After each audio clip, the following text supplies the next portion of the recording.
Voilà, je suis en compagnie de Zaza Fournier, 13 et 14 juin aux Francopholies de Montréal. Zaza Fournier, donc on est très content de vous recevoir sur les ondes de Francophonie Express.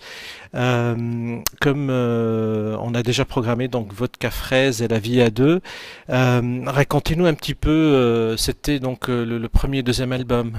Oui, La Vie à deux, c'est le premier morceau, celui qui a forgé ma rencontre avec le public. En fait, c'était un étonnement de chaque instant, un étonnement qui a duré bien 2 ans de tournée sur ce disque.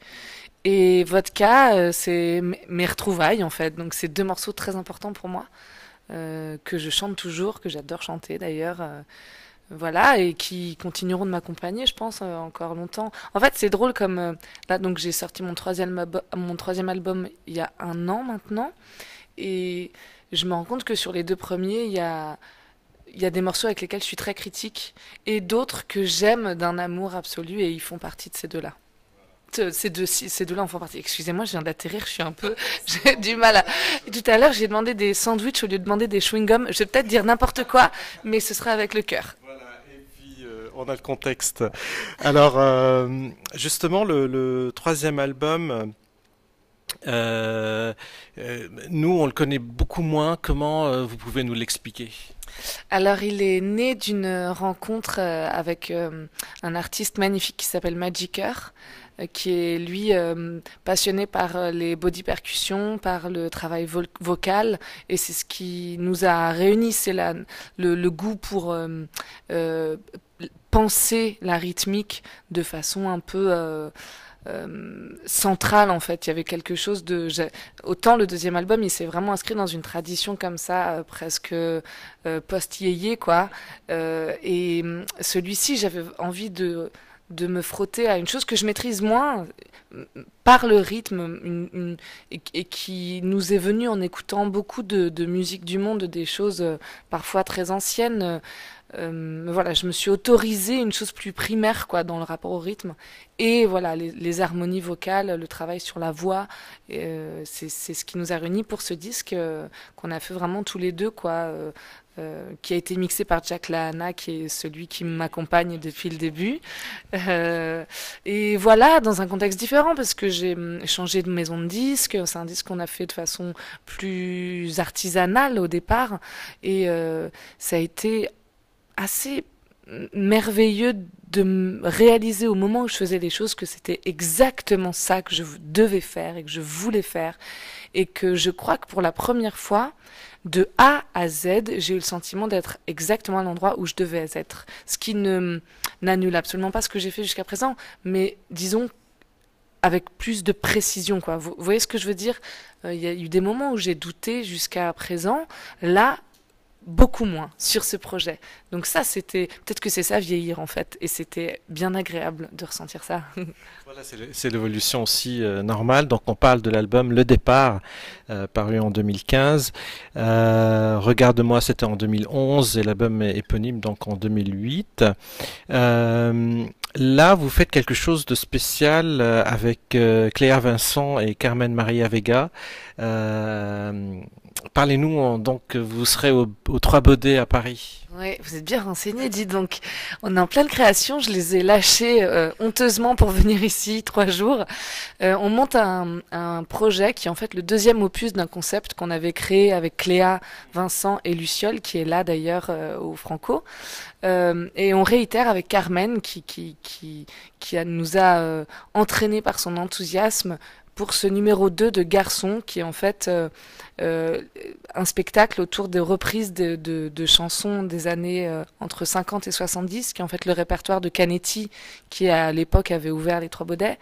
Et l'idée, c'est de chanter que des chansons chantées par des hommes pour des femmes. Voilà. Et on se marre bien, faut dire.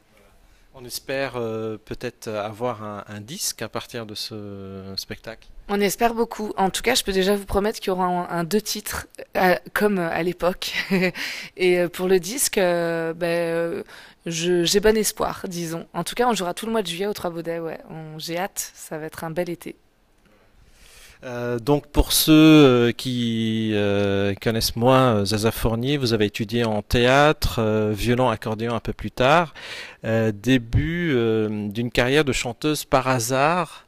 Racontez-nous un petit peu, je sais que vous avez dû raconter cette histoire des milliers de fois, mais comme c'est notre première interview, on aime un peu savoir plus comment ce professeur de théâtre donc, vous a invité à improviser une chanson.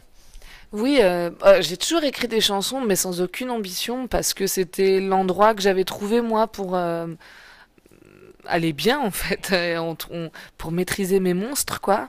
Et effectivement, c'est un monsieur qui s'appelle Stéphane Auvray-Noroy, qui est quelqu'un d'extrêmement important dans ma vie et dans mon parcours, qui m'a demandé, enfin qui nous a demandé à notre classe, quoi, notre groupe d'étudiants en art dramatique, euh, d'écrire quelque chose, d'écrire une impro sur la question qu'est-ce qu'un homme, qu'est-ce qu'une femme. Et c'est de là qu'est venue La vie à deux. On avait fait une ébauche de chanson avec ma tante qui est accordéoniste, puis ça m'est revenu, j'ai repris la chose, je l'ai remaniée, et hop, ça a donné vie à cette chanson. Et c'est lui qui m'a dit, mais il faut faire quelque chose de ça. Et moi, je commençais à peine à jouer dans la rue pour remplir le frigo, parce que j'avais pas trouvé trop d'autres idées. En tout cas, je trouvais ça plus marrant de faire ça que de vendre des sandwichs à ce moment-là. Et voilà, les choses se sont faites par accident comme ça. Mais j'aimerais bien qu'il y ait plus d'accidents heureux comme ça dans la vie. Ça, ce serait beau. Donc le théâtre, vous y êtes, ou vous y serez. Est-ce qu'il y a eu d'autres jeux entre les albums en théâtre? En fait, j'ai pas eu le temps.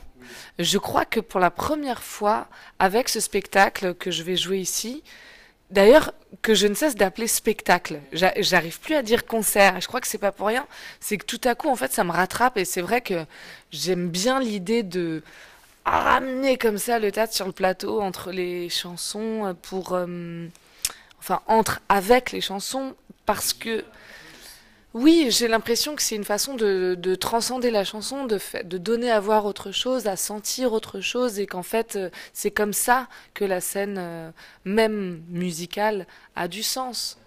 C'est quand on amène le spectateur à voir et entendre autre chose que ce qu'il a découvert sur un disque.